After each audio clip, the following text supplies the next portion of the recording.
I would like to share with you a project that was led by Susie Rabat, one of our teaching and learning facilitators. She studied the ELA, English Language Arts, Common Core standards.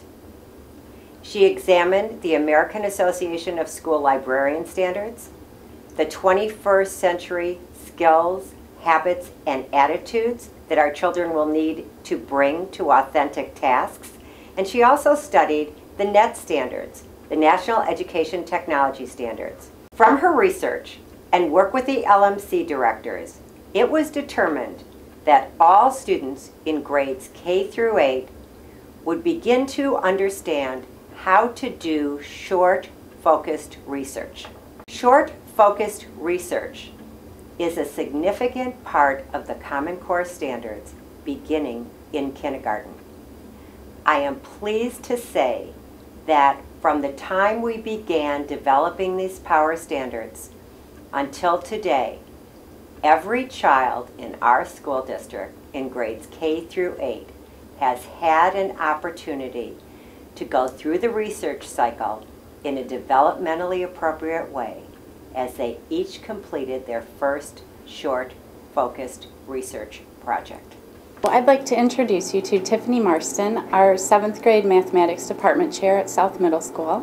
Thank you for joining us today. You're welcome. So over the past 2 years, we've looked at the Common Core state standards for mathematics, and we've worked to unpack and make sense of what we need to be teaching at each grade level. And I'm just wondering if you could share with us how that's impacted your teaching practices. Sure.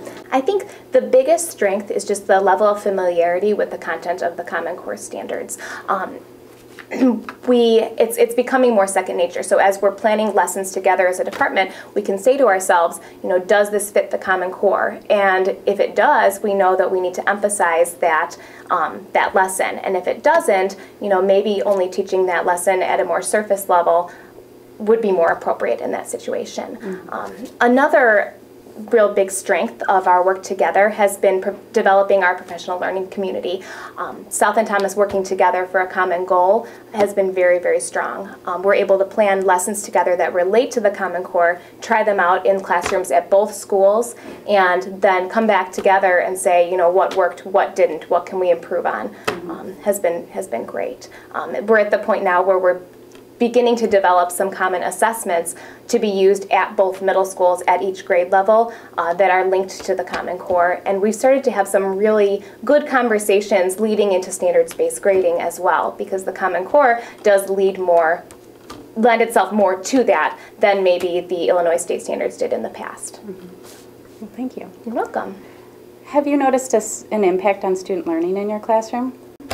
We're just starting to teach our lessons that we're developing with the Common Core, so I think we're just at the front end of that. But I think the students are seeing a shift in the classroom in what we're teaching. They're not maybe covering so many topics just at the very surface level. We're taking fewer topics and really trying to delve deeper into them. The tasks that students are being asked to do are much more complex. So students might be working together on a project where they have several things to do to learn a concept versus here's your worksheet of 20 problems, go ahead and complete them and then you get your star for the day. So I think students are probably seeing a little bit more of that. I also think that students are beginning to feel the impact of the rigor of the Common Core curriculum. There's a lot more in there than we expected when we were dealing with just the Illinois state standards. So we're kind of seeing a shift where more of the material that may have been considered honors material before is being taught at more levels, and that higher level material is more accessible to more of our students. So I think students will feel the challenge in the upcoming years, and they're beginning to feel that now. Well, thank you very much. You're welcome. This is Sarah Dunn, our math department chair at Thomas Middle School. She teaches 6th grade. Thank you for joining us today. Of course. I'm wondering if you could take a few moments to share with us how our work deconstructing the Common Core has impacted your instructional practices. Okay. During our time together, we have had the opportunity to examine the middle school content strands as well as the mathematical practices. These new standards allow for us to narrow our focus and explore concepts in greater depth with a goal of building robust mathematical thinking in all of our students. As a result, I am more mindful of providing opportunities with a greater emphasis on problem solving and real-world applications for my students.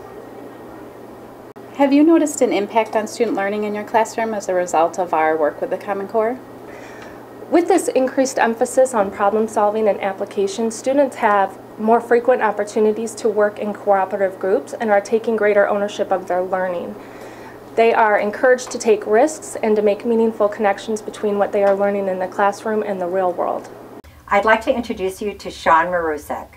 Sean is the science department head at South Middle School, and she also teaches 8th grade science. So Sean, how have you seen the ELA writing standards impact writing in your science classroom?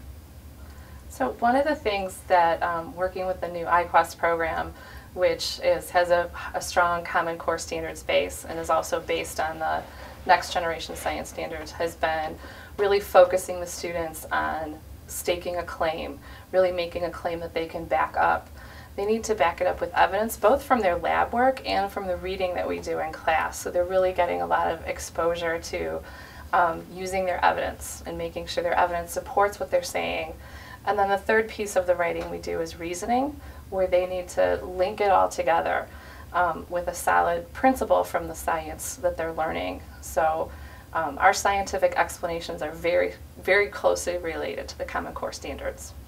Do the children ever comment about, oh, this is similar to what we do in English language arts, or this is similar to what we do in social science? Yes, and we are starting to see that, and the English teachers are starting to see that, and the social studies teachers are starting to see that, where, oh yeah, we talked about evidence in science class, or, oh, a claim and a main idea are the same thing. You know, we need to back it up. So we're definitely, after doing this for a few years, starting to see the kids making the connections across curriculum. I would like to introduce you to Amycanthus, who is a 6th grade English language arts teacher here at Thomas Middle School. She is also a Wexpert. Wexperts are building level teacher leaders who assist fellow English language arts teachers in their teaching practices and when analyzing student work. Hi Amy, I was hoping that you could share with us a little bit about how our time studying the English language arts Common Core standards as a district has impacted your teaching practices and student learning. One thing we're all very excited about is the tie-in between WEX and the Common Core standards. The training that we've received through the Language Arts Department from WEX trainers such as Deb Sabin, when she came in and worked with us with close reading of complex text, we could see how the work that we are doing with WEX directly ties into the goals that we have for the Common Core standards. In particular, one thing that I think we all feel more confident about is looking at ways that students need to find evidence when they stake a claim. You know, we've gone through these practice exercises ourselves, and we've looked at complex text even for us. And when we read it and we can find the evidence for the claim that we've staked, then it helps us find ways to teach students to do the same thing. This is Jenny Patton, a 5th grade teacher here at Ivy Hill Elementary School.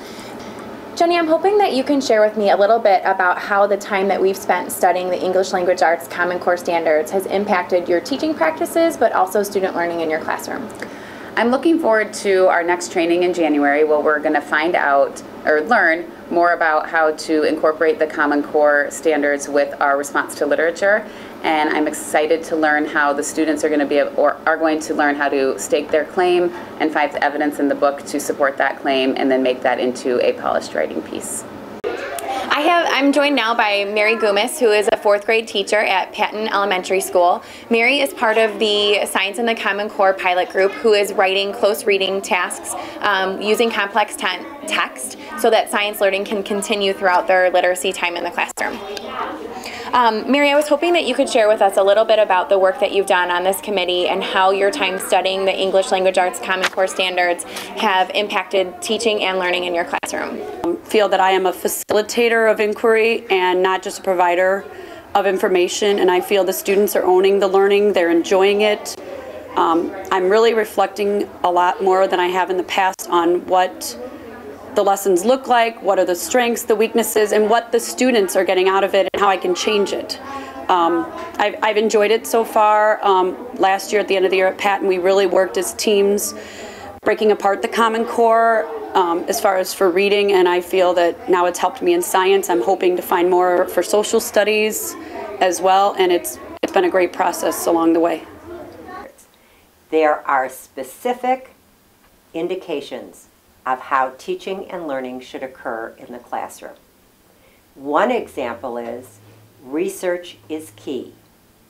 The second example is students really have to be able to give evidence for statements that they are making. And the third shift is that working with digital media, working collaboratively, and working on authentic tasks is essential for college and career readiness.